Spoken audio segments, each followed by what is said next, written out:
Fala pessoal, bom dia, boa tarde, boa noite. Meu nome é Matheus de Palma e hoje nós vamos para o nosso último encontro dessa maratona de questões da banca CESP-Sebrasp. Pessoal, último encontro, vamos aproveitar ao máximo as questões, a jurisprudência e também a lei seca trazida pelas questões. E sem perder tempo, já vamos começar aqui para a gente encerrar com chave de ouro essa maratona de questões, tá bom? Vamos lá, pessoal. Aquele primeiro slide, o meu nome para aqueles que não me conhecem e também o meu Instagram. Me sigam lá, posto dicas, venham falar comigo eventuais dúvidas. Estou sempre à disposição de vocês, alunos, tá bom? Assim como também toda a equipe do Dedicação Delta, inclusive o próprio Instagram oficial do Dedicação Delta. Pessoal, a primeira questão as primeiras questões eu sempre retiro de excertos ou julgados do Supremo Tribunal Federal. Julgados que, penso eu, com a minha experiência de concurso público para a prova de delegado, aliás, foram 6 provas de delegado nesses últimos anos, que eu adquiri e penso, olho para aquele julgado de jurisprudência e olho, penso, isso aqui tem cara de banca CESP-Sebrasp.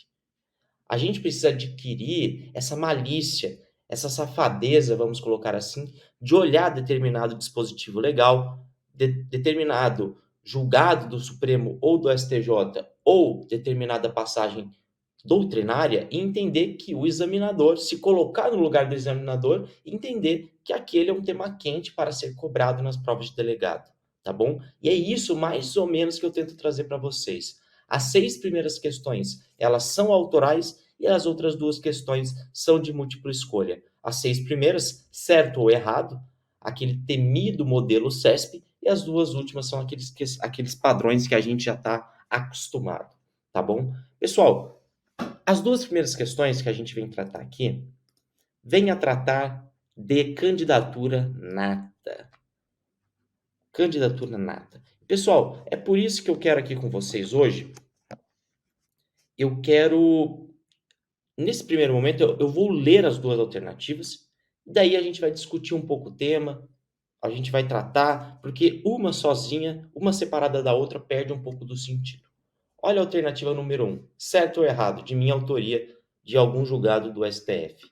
A candidatura nata, aqui você já sabe que você precisa saber o que é candidatura nata. A candidatura nata é permitida no Brasil, uma vez que consagra a isonomia entre os postulantes a cargos eletivos, assim como a autonomia partidária. Pessoal, o que a gente vai precisar analisar aqui? Se a candidatura nata é ou não permitida e se consagra ou viola a isonomia entre os postulantes a cargos eletivos e a autonomia partidária.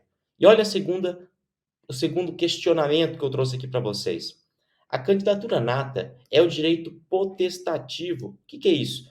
O direito potestativo, pessoal, é o direito de obrigar outra pessoa jurídica ou física ou instituição a alguma ação de fazer ou não fazer. É um direito que a outra parte tem de impor uma determinada obrigação legal à outra. Isso é um direito potestativo. E que a outra parte não pode contestar, uma vez que é determinado por lei. Olha aqui, a candidatura nata é o direito potestativo daquele que se encontra empossado em cargo eletivo vigente de mandato eletivo à indicação por seu partido político nas próximas eleições, sendo prescindível a sua aprovação em convenções partidárias. Pessoal, vou tratar aqui com vocês. Pessoal, a candidatura nata, ela decorre de um dispositivo lá das leis das eleições. É um dispositivo já vetusto, antigo, e que vem gerando uma série de dúvidas. Eu vou dar um exemplo para vocês. Pensemos no atual presidente da República. O atual presidente da República, ele já se encontra empossado no cargo de presidente da República. Será que ele, como presidente da República e, obviamente, almejando a reeleição, ele precisa ou não ser submetido às convenções partidárias? Todo candidato, antes de ser colocado lá como candidato a presidente da República, por exemplo, ele precisa passar por um processo administrativo interno no partido político. E esse procedimento interno no partido político, ele termina com as chamadas convenções partidárias, que quando o partido inteiro se reúne e escolhe dentre os pré-candidatos aquele que preferir, e o mais votado vira o candidato oficial.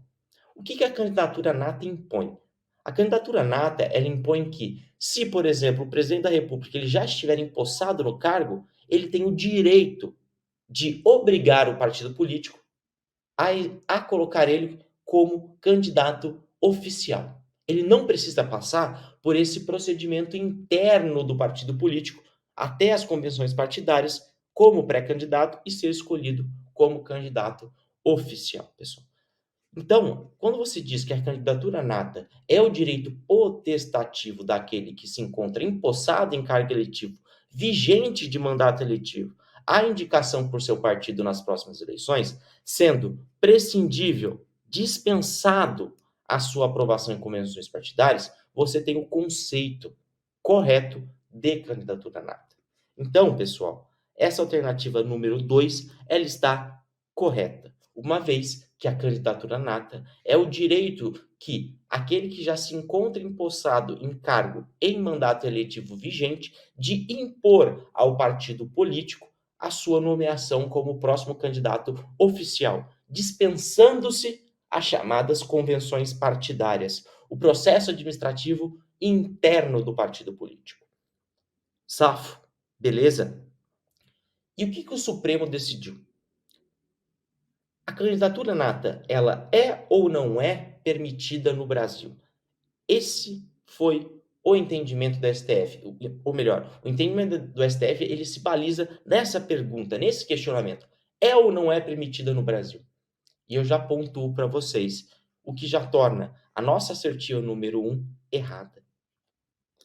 A candidatura nata, pessoal, ela não é permitida no Brasil. Uma vez que ela o quê? Viola, aqui é viola. Olha o slide. Uma vez que ela viola a isonomia entre os postulantes a cargos eletivos, assim como a autonomia partidária. Pessoal, entendam isso. O STF decidiu que a candidatura nata ela é inconstitucional, porque ela viola justamente a igualdade entre os pré-candidatos que pretendem, que almejem o cargo, ou melhor, a indicação como candidato oficial, e também ela viola a autonomia partidária.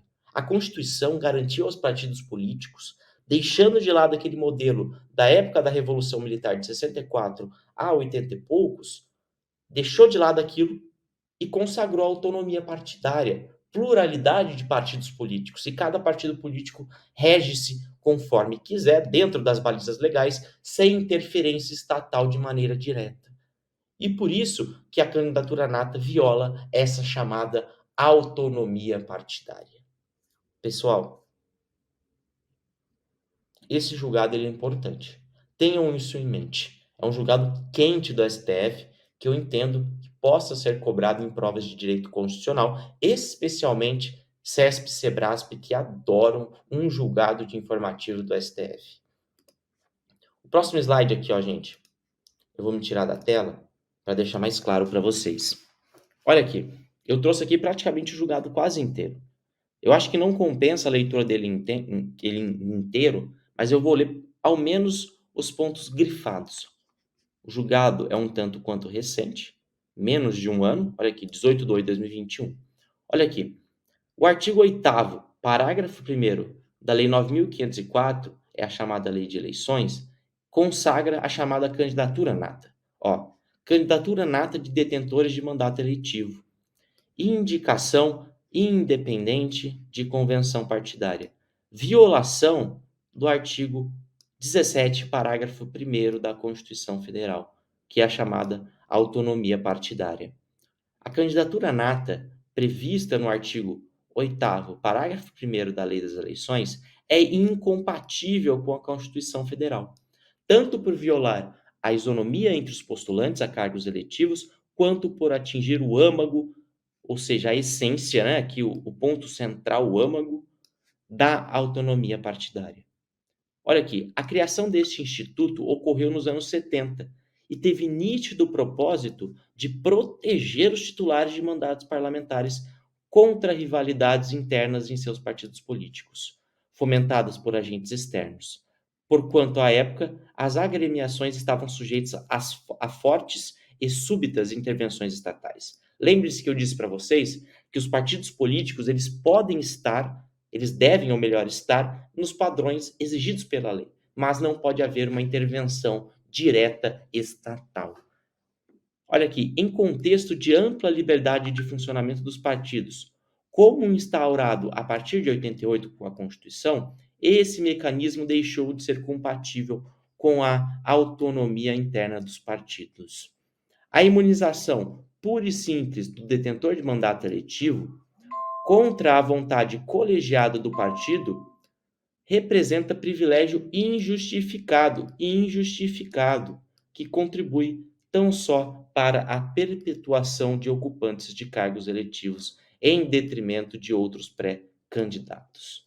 Pessoal, lembrem-se, o Brasil consagra uma república e um dos princípios basilares de uma república é justamente a temporariedade dos mandatos eletivos. Nesse sentido, pessoal, temos que também a candidatura nata impede essa temporariedade, a troca, a alternância de poder. E isso viola a Constituição, segundo o Supremo Tribunal Federal. Beleza, pessoal? Um julgado importantíssimo do Supremo Tribunal Federal. Vamos dar continuidade. Olha aqui. Pessoal, mais 4 questões para a gente aprender. E as questões aqui eu trato com relação aos julgados do Supremo e também com dispositivos de leis que tratam sobre as chamadas reeleições no âmbito das comissões parlamentares. O Congresso Nacional ele é dividido em Câmara dos Deputados e Senado Federal. E dentro dessas duas casas existem diversas comissões. Comissão de Constituição e Justiça, Comissão de Educação, Comissão de Segurança Pública, Comissão de Agrotóxico, e aí vai, muitas. E cada uma dessas comissões possui um presidente. Assim como a respectiva mesa do Congresso Nacional, ela é presidida, nos termos da Constituição Federal, pelo presidente do Senado Federal. A questão que se coloca aqui é se é possível a reeleição dos presidentes dessa mesa. Lembrem-se, existem comissões e também mesas, e cada mesa possui um presidente. Esse parlamentar que preside a mesa e os debates, ele pode ser reeleito? A Constituição Federal e o Supremo Tribunal Federal nos trazem julgados e dispositivos a respeito do tema. Vamos começar aqui. Questão número 3, certo ou errado? Segundo a Constituição Federal, é vedada a reeleição na mesma legislatura para o mesmo cargo na mesa diretiva do Congresso Nacional. Será? Todavia, é permitida a reeleição, desde que em diferentes legislaturas. Pessoal, primeiro, o que são legislaturas? Legislaturas, pessoal, é o período de 4 anos. A legislatura do parlamentar coincide com o tempo de mandato. É um período de 4 anos. Por outro lado, a chamada sessão legislativa é o período que compreende 1 ano, janeiro a dezembro. Já a legislatura são os 4 anos de mandatos eletivos. E o que pontua a questão? A questão ela pontua que é vedada a reeleição dentro de uma mesma legislatura.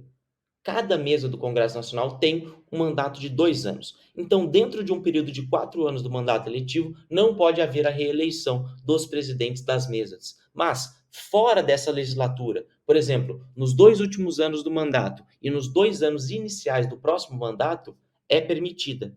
Será que essa questão está certa ou errada? E, pessoal, segundo a jurisprudência do Supremo Tribunal Federal, essa questão ela está certinha, correta. Então, lembrem-se, legislatura é o período de 4 anos, que coincide com o mandato eletivo. A sessão legislativa é o período de 1 ano, que coincide com 1 ano eleitoral, de janeiro a dezembro. E o que acontece? O presidente da mesa da Casa Legislativa, segundo a Constituição Federal, ele pode ser reeleito, desde que em legislaturas diferentes. O mandato da mesa é de 2 anos. Então, se você tem os 2 últimos anos da legislatura, os 2 últimos anos do mandato eletivo e os 2 primeiros anos de outra legislatura, de outro mandato, aí é possível. Agora, dentro da mesma legislatura, nos 2 primeiros anos da legislatura e nos 2 últimos anos da legislatura, é vedado. Tudo bem? E olha aqui a nossa questão de número 4. Nossa questão de número 4. A vedação de recondução no mesmo cargo durante a mesma legislatura para as mesas diretivas do Congresso Nacional, prevista no artigo 57, deem uma lida nesse artigo 57, que ele é a baliza de todas as interpretações do STF. Olha, vamos retomar a leitura. A vedação de recondução no mesmo cargo durante a mesma legislatura para as mesas diretivas do Congresso Nacional, prevista no artigo 57, parágrafo 4º da Constituição, é norma de reprodução obrigatória aos Estados. Pessoal, o Supremo Tribunal Federal, ele diversas vezes se deu de frente com essa indagação, porque as constituições estaduais permitiam as reeleições dentro da mesma legislatura, permitiam às vezes diversas reeleições, infinitas reeleições, e o Supremo se viu diante disso para julgar. E o Supremo decidiu que o artigo 57, parágrafo 4º, ele não é norma de reprodução obrigatória. Então, as constituições estaduais não precisam respeitar o modelo federal. Eles não precisam respeitar o modelo federal. Tudo bem? E olha a nossa questão de número 5. Número 5. É constitucional a reeleição indeterminada para mandatos consecutivos daqueles que ocupam cargos nas mesas diretivas das Assembleias Legislativas Estaduais. Pessoal, vamos retomar. Segundo o Supremo Tribunal Federal, ou melhor, segundo a Constituição pontua que o mandato da mesa do Congresso, o que já entra em todas as demais mesas do Congresso, terá um período de validade de 2 anos, vedada a recondução. Isso é o pontuado pelo artigo 57, parágrafo 4º. O Supremo Tribunal Federal, interpretando esse 57, parágrafo 4º, falou que a reeleição ela é vedada dentro da mesma legislatura, que é o que a gente aprendeu na questão número 3. Tá? Dentro da mesma legislatura. Em legislaturas diversas, a reeleição ela é permitida. Já quando o Congresso, ou melhor, quando o Supremo se deparou com relação às constituições estaduais, o Supremo decidiu que o modelo federal, que é esse previsto no artigo 57, parágrafo 4º, e trazido aqui para vocês nas questões número 2 ou melhor, 3 e 4, ele não é norma de reprodução obrigatória pelos estados. Só que, no mesmo julgado, o Supremo se viu diante de uma situação. Algumas constituições estaduais permitiam a reeleição indeterminada para mandatos consecutivos daqueles que ocupam as mesas diretivas das Assembleias Legislativas. E o que o nosso Supremo decidiu? O nosso Supremo Tribunal Federal, pessoal, decidiu que a reeleição ela é permitida, uma vez que o artigo 57, parágrafo 4º, não é norma de reprodução obrigatória dos Estados. No entanto, é vedada a reeleição indeterminada, pois viola os princípios basilares da República. A República, temporariedade de mandatos. Isso viola a República, o princípio republicano.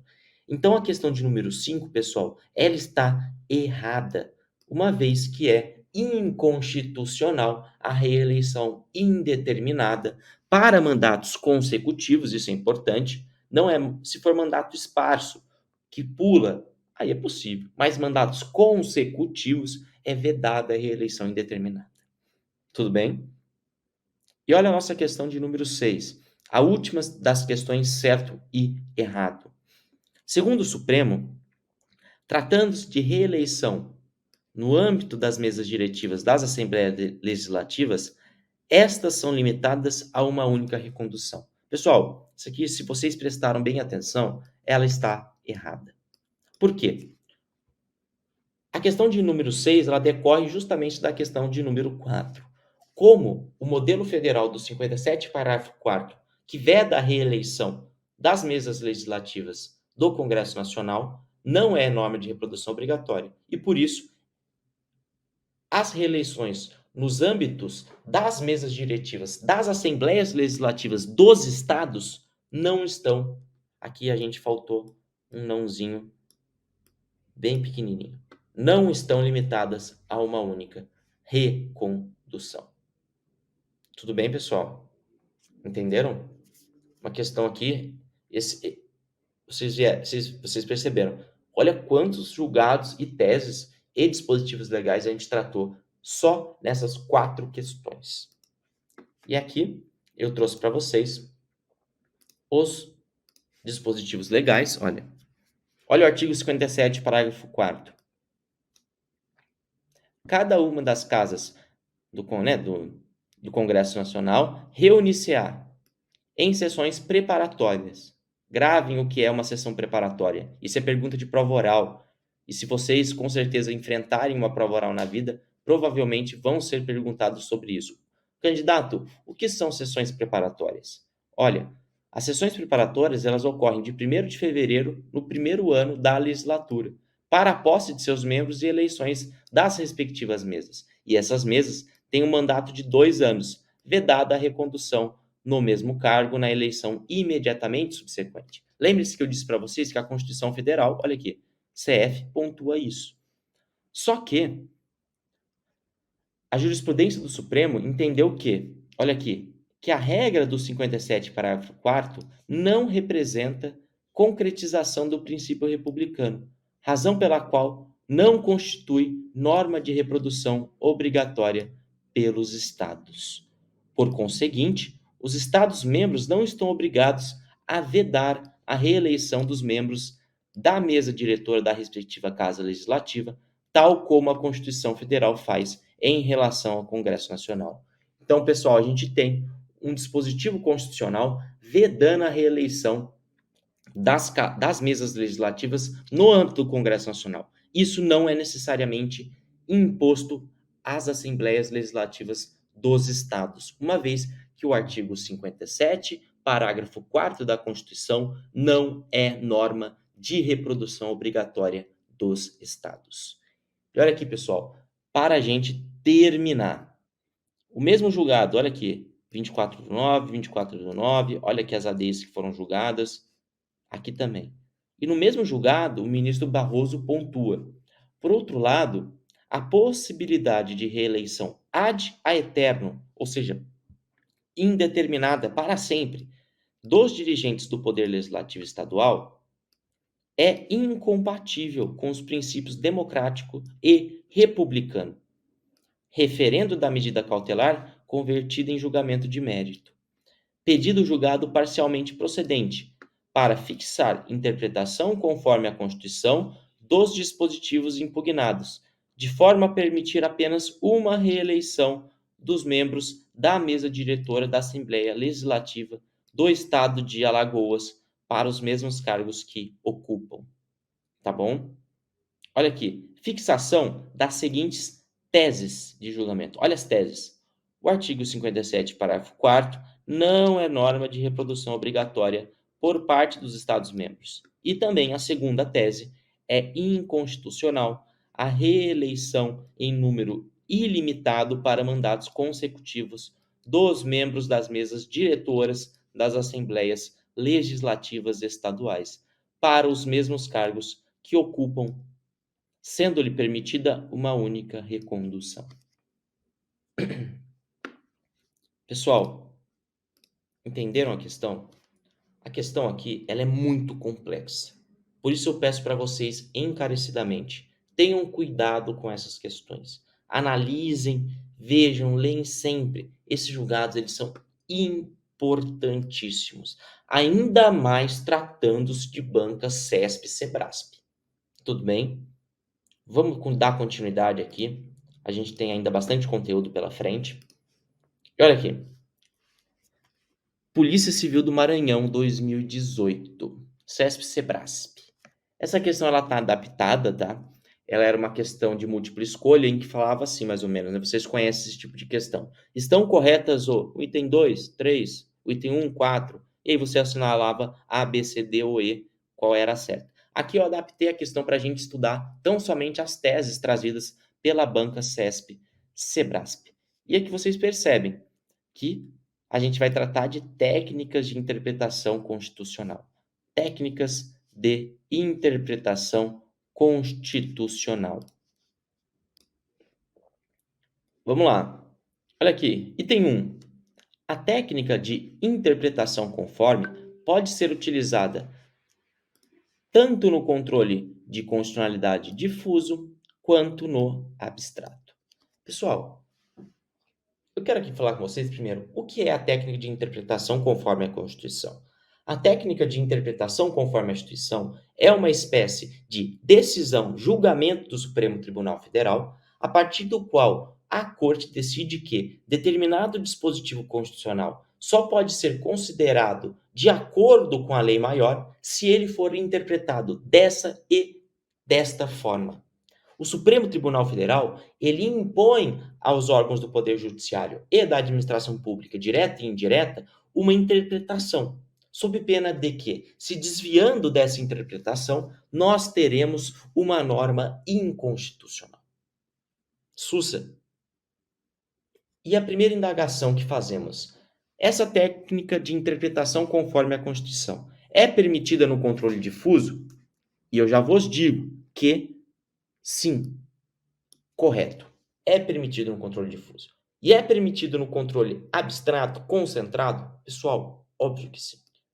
Então aqui, pessoal, esse item 1, ele está absolutamente correto. Czinho de certo. Beleza? Olha aqui nosso item de número 2. Como técnica de exegese,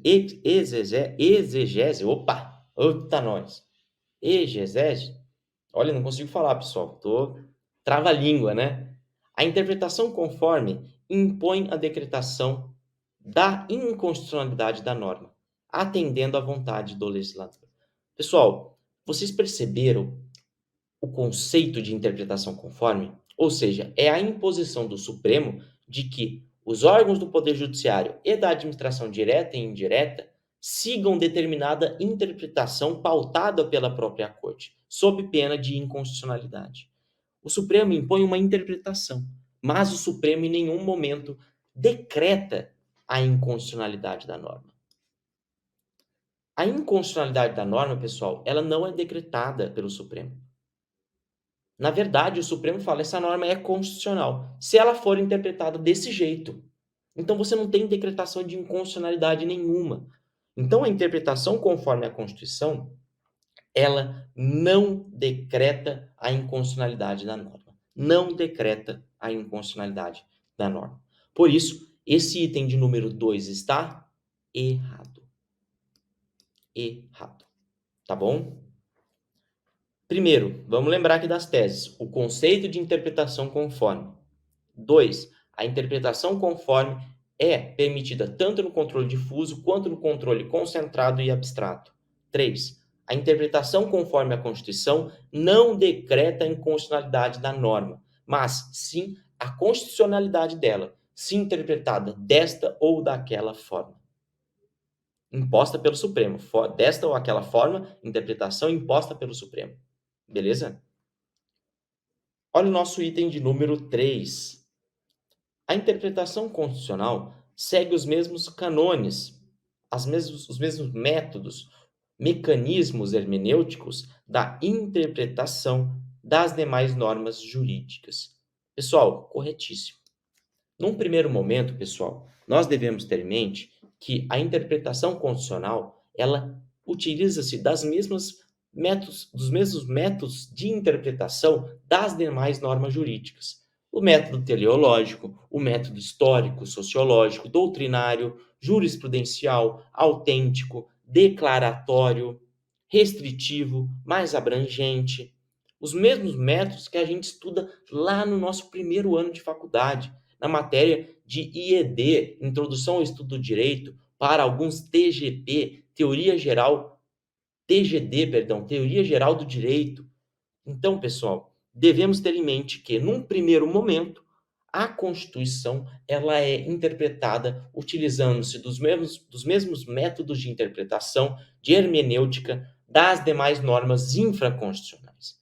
E tão somente em um segundo momento, vencidas, ou seja, superadas, não tem como interpretar utilizando-se dos métodos das normas infraconstitucionais. Aí sim, vencido esse método padrão, a gente vai para aqueles métodos que a gente conhece: tópico problemático, normativo estruturante, hermenêutico concretizador, científico espiritual e interpretação conforme a Constituição. Sem contar os diversos outros princípios interpretativos da Constituição. Vamos lembrar de alguns: da unidade constitucional, princípio da concordância prática, da justeza e concordância funcional, o princípio também, vamos lembrar de algum outro aqui, o princípio da concordância prática, unidade da Constituição, força normativa da Constituição e assim por diante. Lembrem-se disso. E também, se possível, em casa, leem cada conceito, basta somente o conceito trazido pelos livros de doutrina desses princípios e métodos de interpretação constitucional. Beleza? E olha aqui, a nossa última tese.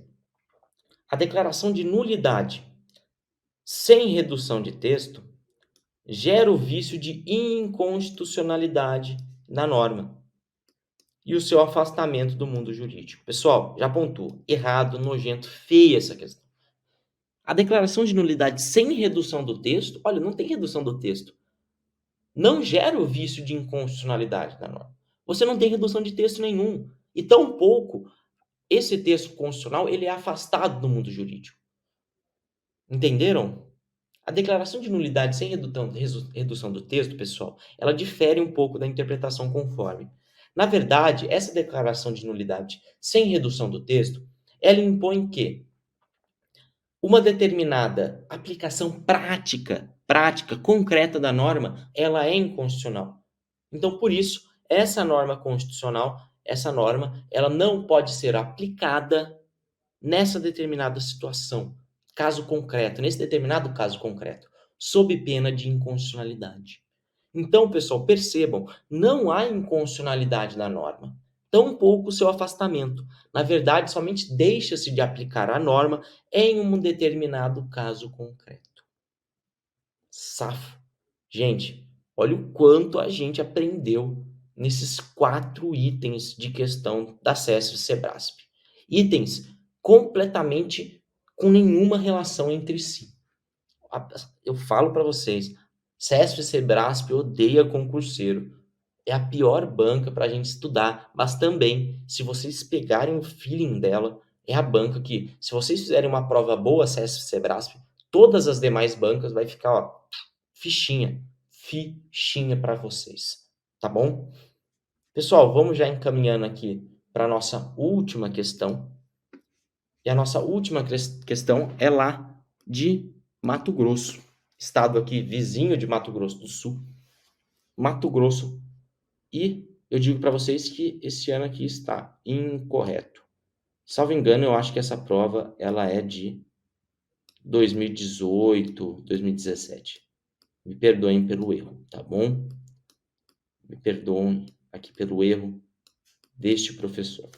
Vamos lá. Uma proposta de emenda constitucional tramita em uma das casas do Congresso Nacional. Mas determinados atos de seu processo de tramitação estão incompatíveis com as disposições constitucionais que disciplinam o processo legislativo. Nessa situação hipotética, segundo o entendimento do STF, olha a CESP adorando os entendimentos do STF, terá legitimidade para implementar mandado de segurança a fim de coibir os referidos atos. Tananã. Pessoal, vamos lá. Em regra, o controle de constitucionalidade, ele é repressivo. Ou seja, ele acontece no âmbito do Poder Judiciário tão somente após a publicação da norma. No entanto, excepcionalmente, o Supremo Tribunal Federal permitiu o controle preventivo, ou seja, antes da publicação da norma, pelo Poder Judiciário quando se perceber que no processo legislativo da criação desta norma, existem vícios que maculam a Constituição. Vamos retomar. Em regra, o controle de constitucionalidade pelo Poder Judiciário, controle judicial de constitucionalidade, ele é sempre repressivo, depois da publicação da norma. No entanto, excepcionalmente, o Supremo permitiu o controle judicial preventivo antes da publicação da norma, nas hipóteses em que determinados atos praticados pelo Congresso Nacional, pela Casa Legislativa, durante a tramitação desse projeto de lei, projeto de emenda constitucional, projeto de alguma norma, ele estiver incompatível com as disposições constitucionais. Vou citar aqui um exemplo para vocês. Durante a aprovação de uma lei complementar, percebe-se que a matéria que está sendo tratada naquela lei complementar, ela não está prevista na Constituição. É uma matéria que seria tratada, por exemplo, por lei ordinária ou vice-versa. Nesse caso, pessoal, a gente tem um vício formal de constitucionalidade. E esse vício formal, mesmo antes da publicação da norma, pode ser contrastado no Supremo, no Judiciário. No entanto, pessoal, a gente tem algumas balizas para esse controle judicial preventivo de constitucionalidade. E a principal baliza é: quem é o legitimado para impetrar o mandado de segurança para coibir os referidos atos? Aqui a gente já tem duas balizas diferentes. O controle judicial preventivo, ele não se utiliza daquele controle concentrado, ADI, os legitimados da ADI. Não, nada disso. Esqueçam. Tira tudo da cabeça. O controle judicial preventivo, ele é realizado através de mandado de segurança. Não é ADI, não é ADC, não é ADPF, não é representação de inconstitucionalidade no Tribunal de Justiça. É através do RIT, do mandado de segurança. É o mandado de segurança a ação correta para que se contraste, para que se realize o excepcional controle de constitucionalidade judicial de maneira preventiva. É o mandado de segurança. E 2, quem é o legitimado para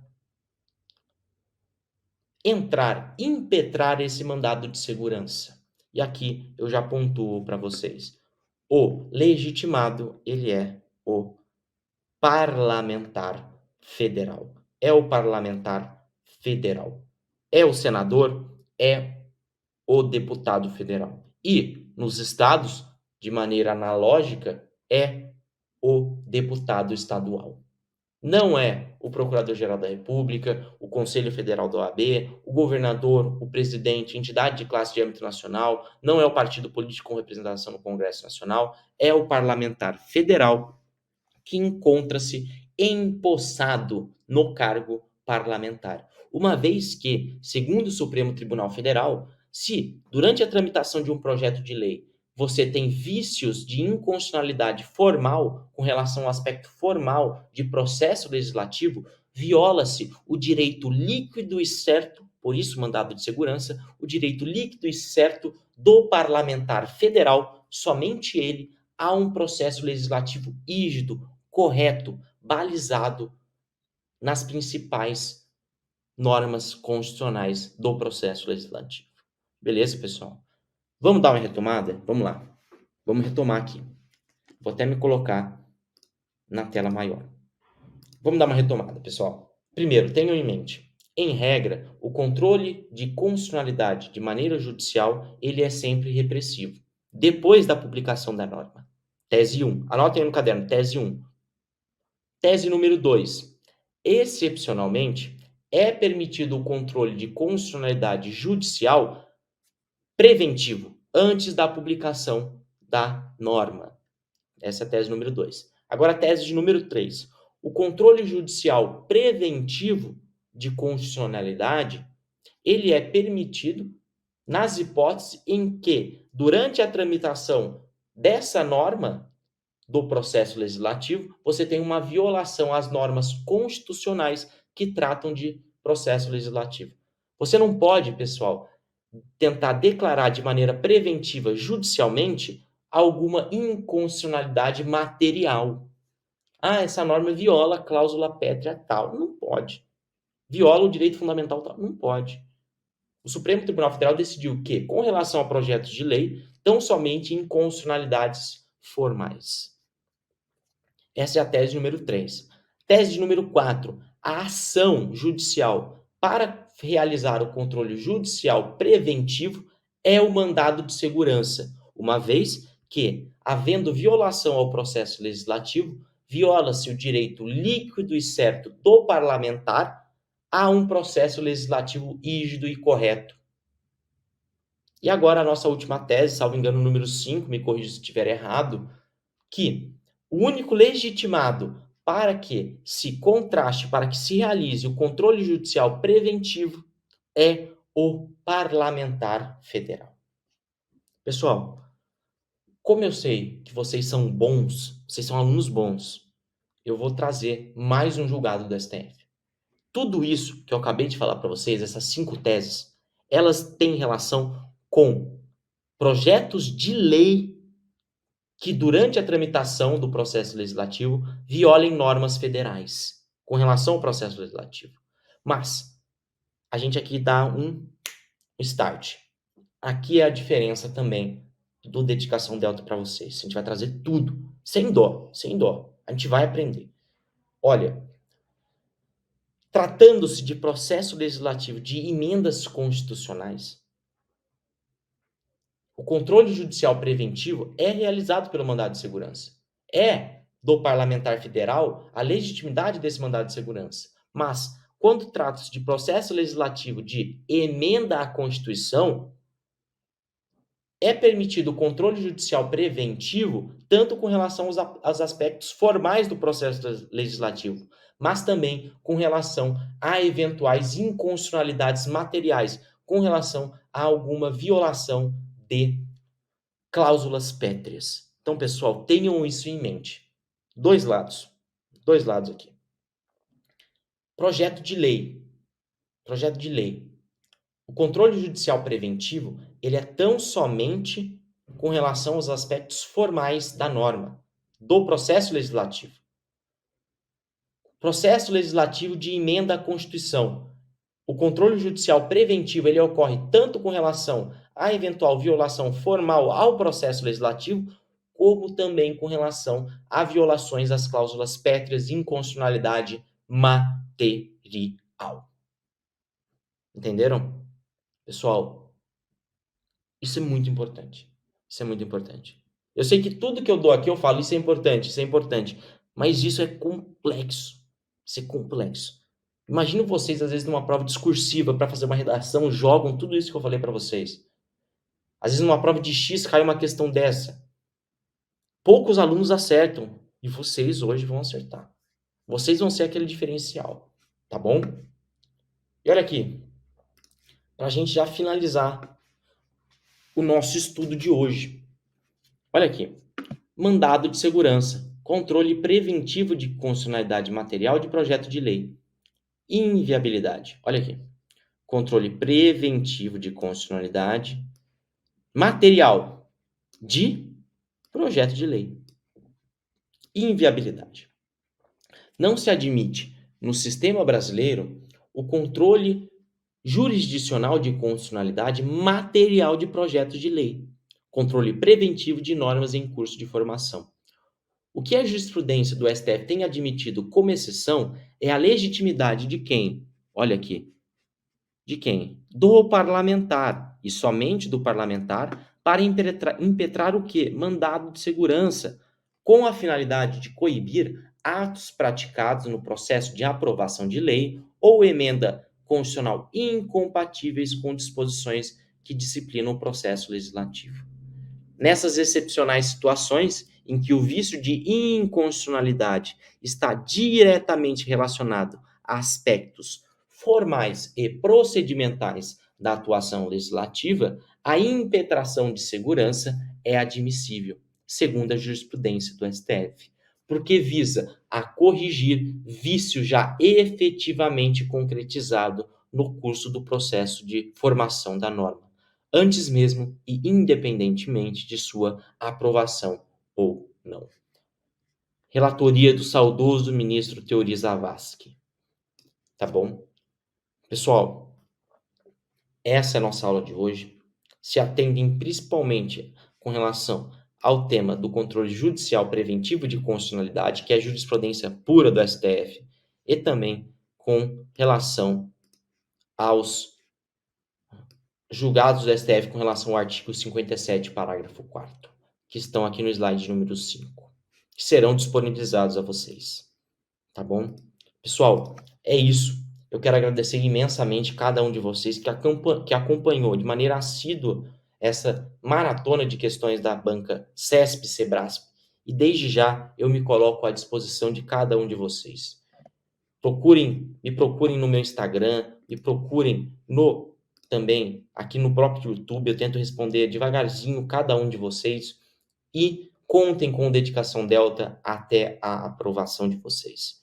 Desde a prova objetiva, passando pela discursiva dissertativa, até a preparação para uma prova oral. E, pessoal, contem conosco. E desde já, aqui o meu Instagram para vocês, ó. E desde já, eu já digo para vocês, tenham força, foco. A aprovação, o processo de aprovação, ele é demorado.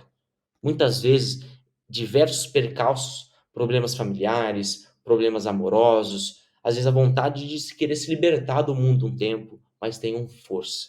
Eu digo para vocês, a satisfação de estar empossado no cargo público dos sonhos que eu tenho hoje, eu quero passar para vocês. Eu quero que vocês tenham essa sensação que eu estou tendo.